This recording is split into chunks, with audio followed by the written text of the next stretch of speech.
আমার বানাইছো তুমি, আমি তোমার বান্দা। আমার তাড়ায় দিলে আমি যাবো কই? কই যাবো?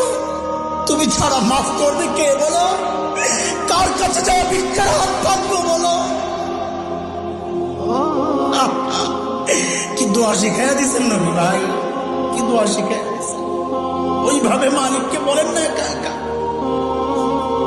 তুমি আমার রব, আনতা রব্বি, আনতা রব্বি, আর কেউ না।